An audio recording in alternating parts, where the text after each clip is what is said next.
Good morning, and thanks for tuning in to Notations of a Nappy Girl, episode 61, I think. Wait, okay, I'm sorry.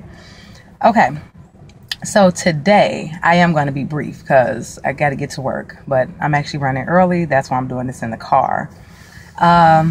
First and foremost, I want to say the book dropped Monday. Awesome response thus far. I am so excited. Reviews have been the bomb. The feedback has been absolutely fabulous. So my sincerest thank yous to everybody who went out and got the Kindle edition for 99¢. It was free if you subscribe to Kindle Prime. And the paperback link was just posted via Amazon yesterday. Paperback is retailing for $9.49. That's not bad. A little over 200 pages. The book itself, I think, is dynamic. And that's all I'm going to say. My first time up to bat, sitting at number 2 in the rankings behind Miss Zane.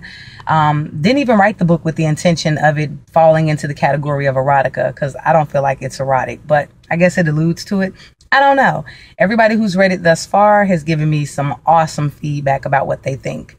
So that is my 1-minute plug about the book. Moving right along. What I want to talk to you today about is something that I've mentioned briefly before. And it's what we like to call emotional vampires. And a lot of people are like, okay, well, I know what a vampire is. I know what emotion is. Put the two together. Not a good combo. Some people call them haters. I don't call anybody a hater because I don't think anybody truly hates on somebody. I think what it is they covet that which they cannot go out and get on their own for whatever reason. That's my belief system. But how do you know if you have an emotional vampire in your life? I'm going to tell you. Real easy test. When you call a person or when you walk in the house to talk to a person or you bump into a person and you start to tell them about something maybe that may be phenomenal going on in your life and they immediately belittle it by making it a negative, so to speak. Well, such and such already did that, or, well, you're number 2, not number 1. Or even if they just want to like start a fight with you, an argument with you or whatever, and not be supportive of whatever it is that you're trying to tell them.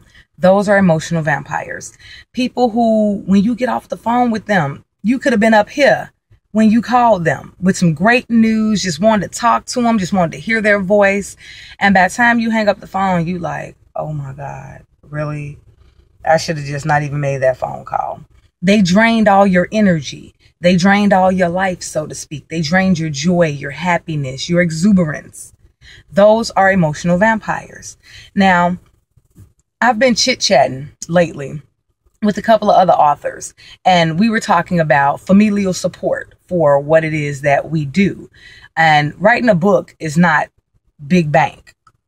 Don't get it twisted. It's not big bank. Unless you sign to like Hallway House, Simon and Schuster, Penguin, the major publishing houses where you're going to get instant promotion, instant access. I mean, where it's just like boom, boom, boom, boom, boom. You know, it ain't really big money. Most people write books because it's what they love to do. I've come across a myriad of awesome writers, and they're all great at what they do. They all work regular jobs and everything else, but they love the craft of writing. So during our discussion, you know, some of them were talking about their husbands or their boyfriends or their girlfriends or just friends, cousins, whatever, who aren't really supportive. And it's like the biggest slap in the face to a writer is to have somebody you love not like what you do or not embrace what you do, I guess I should say is a better thing. Like when somebody tells you, oh, I'm not a reader, so, oh, wow. It's like, really? But this came from me. You know, I had a young lady tell me that her mom was quick to say, well, okay, well, don't quit your day job because, you know, Black folks don't read, which is the biggest crock of malarkey that I've ever heard in my life. My daddy used to always tell me, and he's very militant, so his viewpoint was this: everything the white man does not want you to know, he'll put in books. Because they think that we're not going to read. And some of us still adhere to those things. Now, I'm not saying you got to get out and read a 400-page book every day. Ain't nobody got time for that. But enlighten yourself to that which is going around you. You know, what's happening in the world, what's happening in life. Read the newspaper, read a magazine. I don't care if you're reading Us, OK, TMZ, whatever. Just read something so that you have some sort of working knowledge of what's going on. So what I found disturbing was that about 50% of the writers that I asked via inbox, text message, stuff like that, do you have familial support? 50% of them said no. It's like, oh my God, how disheartening is that to have something that you love and that you want to do, and because you love it and you do it, you want to share it with those you love, to have them not support it. Or, you know, I was talking to a young man in Georgia, and he said that he wrote 2-3 books. I don't know if it was 2 or 3. Maybe he has 2 out and 1 getting ready to come out. Not exactly sure. I'm not going to say his name. But it was like, he said, you know, he's married. And him and his wife have been married 10 years. And they have an awesome working relationship. He said, but every time, it never fails. Every time he drops a book, they have a huge blow up and end up on the verge of divorce. That is, until the checks start rolling in. Now, when his books do well, he's getting those royalties or what have you, then everything is right in her world.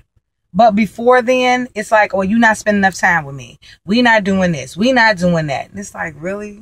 I'm writing a freaking 600-page book. I'm making up stories in my head that people are going to like. So he asked me, well, since you posed the question, I've seen your videos, you're like a little psychologist in training. Tell me what's the problem.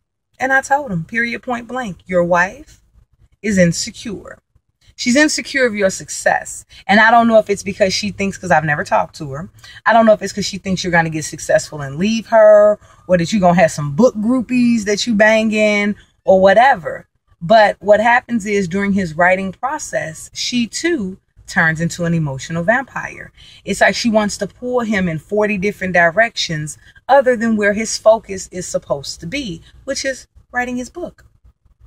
So he was like, damn, you know, you're like the 4th or 5th person who told me that. You know, nobody called it an emotional vampire, but they did say that she was draining his life's energy.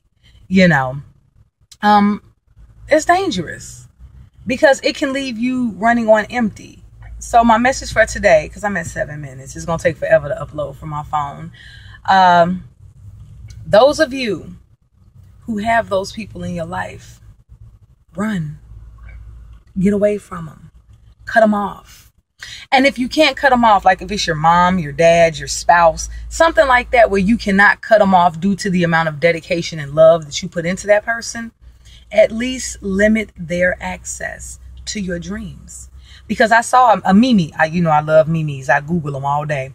I saw one, and they had a picture of a guy, and his friend was shaking his hand, and behind his back, he was holding a knife. And the statement was, not everybody who shakes your hand is your friend. Or no, something like, not everybody who pats you on the back is your friend. Sometimes they're just looking for a good place to stick the knife. And that's sad, but it's human nature. It's the crabs in the barrel syndrome. It's all of that. Distance yourself from those people. And if you can't distance yourself, I know you love them. At least limit their access to your dream. Because emotional vampires will kill your passion. They will kill your drive. And eventually, they'll kill your dream. Don't let them do it. The world deserves to have what you got to offer. That's my thing. Peace and blessings. Be good, people. Go buy the book. Amazon. Birth of the Mistress. Bye.